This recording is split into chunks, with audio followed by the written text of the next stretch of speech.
Nagkabit nga pala kami ng ng ilaw dito sa likod ng bahay.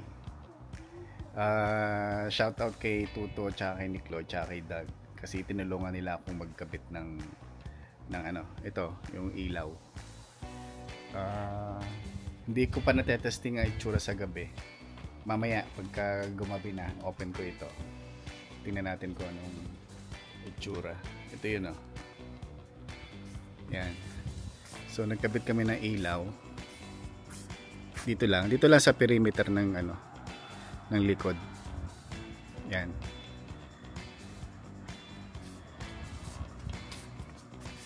Buong perimeter lang. Hanggang dun sa pinakadulo, paikot doon. Hindi man buong hanggang dito lang sa may makalampas lang ng kantong ito. Yan.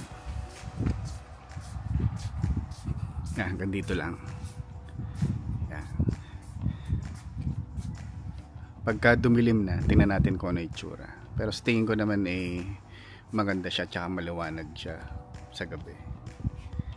Si Nene nga pala naglalaro ng chok, guguhit. At meron na kaming isang halaman. Yan, ang tapang, nakapag-isa. Ito ay kalamansi, galing kay galing din kay Nikloy. Nagpabili ako dun sa San Francisco. Kalamansi tree yan. Ililipat ko ng ng mas malaking paso o kaya dito sa lupa dito. Yan.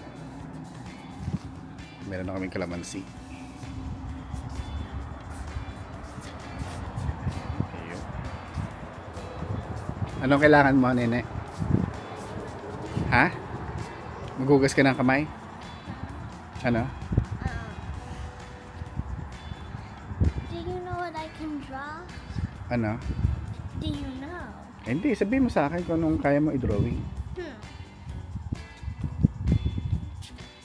Anong ka drawing mo? Ito? This is mine drawing, and this is also mine. Abay, puso eh. Okay, puso o star? It's a heart. Puso. Heart. Oo nga, di puso yun.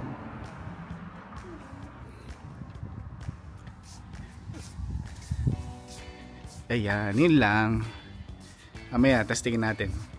Pagka gumabi na, open natin kung ano itsura.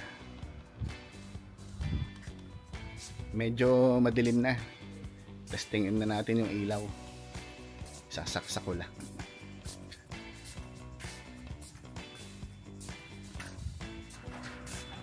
Tingnan natin kung ano itsura.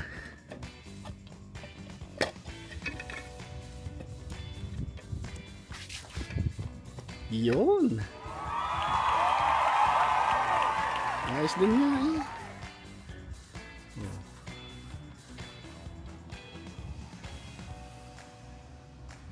Hanggang doon sa kabila. Dalawang dalawang set. Dalawang 40 feet yata ito. Sa Costco namin binili. At least hindi na madilim din sa likod. Kasi ngayon, isa yung ilaw dito sa likod. Ito lang. Ito lang. Medyo madilim pa rin eh. Kaya naisipan namin maglagay ng ganito.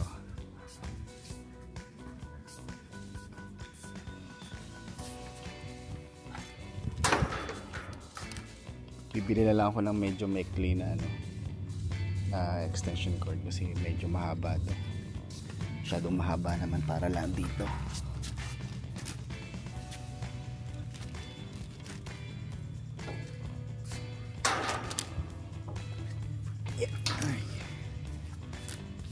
Kasi masyadong mahaba yung extension cord. Bibili na lang ako ng sakto. Padadaanin ko dun sa likod ng condenser dito. Maganda siya oh.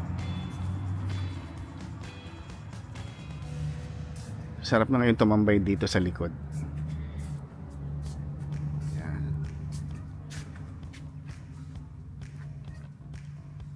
Ayos. Thank you ulit kay Tuto, kay Nikloy, tsaka kay Doug, tsaka sa aking one and only. Dapat kasi ito nakaano eh, yung unang plan. Actually ito yung unang plan. Yan, nakaganan. Kaso nakakita ako ng may naka-pole, mayroong poste. Bumili ako sa Amazon, dalawa. Pangit tingnan.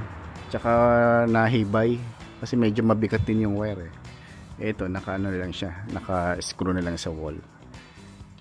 Parang mas maganda yung dating ngayon. Yan. Aking one and only yung nakasilip sa bintana. Ayan, yeah. Tuwan-tuwa siya. Ganda, no? Ayos na rin. May kalamansi.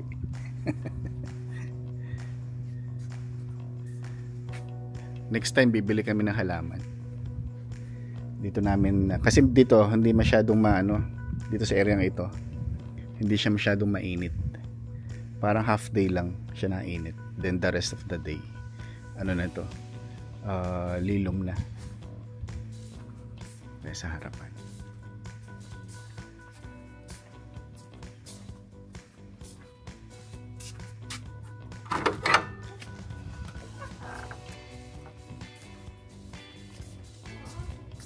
Wala ngayon naglalaro mga bata dito ah.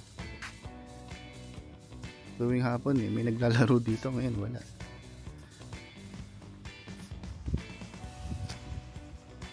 Ito ang aming harapan ng bahay.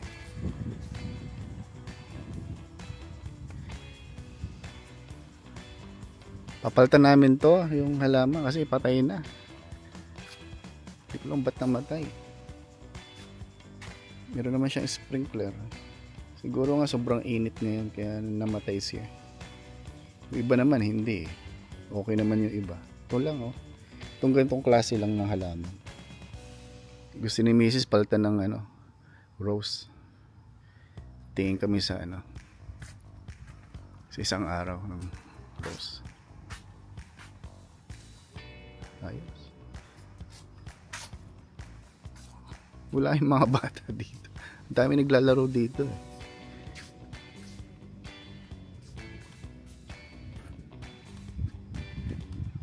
Okay.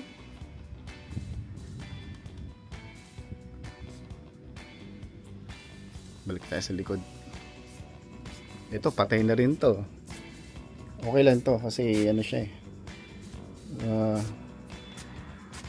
Diyan magbubunutin talaga yan.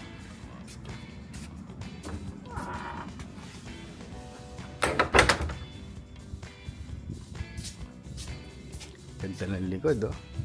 Maliwanag na.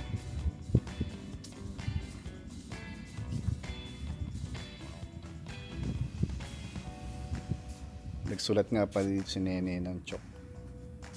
Nag-drawing siya. Huhugasan ko lang bukas ang tubig.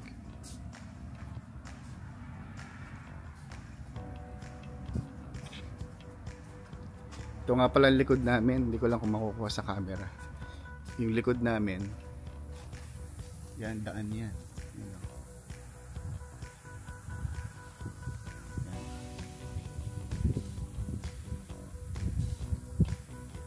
Poste. Poste lang ilaw.